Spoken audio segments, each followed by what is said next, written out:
চুরি যাওয়া 5.5 লক্ষ টাকার সোনার চেন উদ্ধার হলো গৃহ পরিচারিকার ঘর থেকে। পাশাপাশি উদ্ধার হয় চুরি যাওয়া দুটি ইলেকট্রনিক বাইসাইকেল। আগরতলা পূর্ব থানার পুলিশ চুরির ঘটনায় আটক করেছে এক চোরকে। বড়মালীপুর এলাকা থেকে তাকে জালে তুলেছে পুলিশ। পূর্ব থানার পুলিশ আধিকারিক কৃষ্ণধন সরকার জানান, আপনারা চিনেন সুবল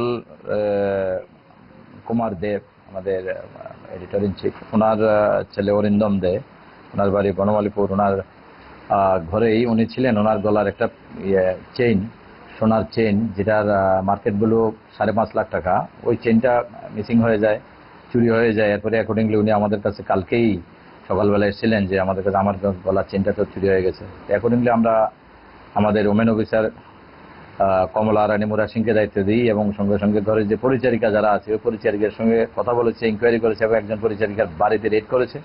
রেড করার পরে কালকে সন্ধ্যার পরে ওনার যে চুরি যাওয়া যে চেনটা, সেই চেনটার যেটা মার্কেট ভ্যালু 5.5 লাখ টাকা, ওই চেনটা রিকভারি হয়েছে। তাছাড়া আমাদের আজকে আরেকটা রিকভারি হয়েছে। আমাদের যে দুইটা, একটা ইলেকট্রিক বাইসাইকেল এবং আরেকটা দামি বাইসাইকেল, দুইটার দাম মোর দেন 50,000। দুইটা বাইসাইকেল আমরা রিকভারি করেছি এবং যে এটার সঙ্গে জড়িত যে চোর আছে তাকে আমরা অ্যারেস্ট করেছি। বাকি কিছু বাইসাইকেল, আরো 3-4টা বাইসাইকেল আছে, আমরা ওগুলো রিকভারি করবো।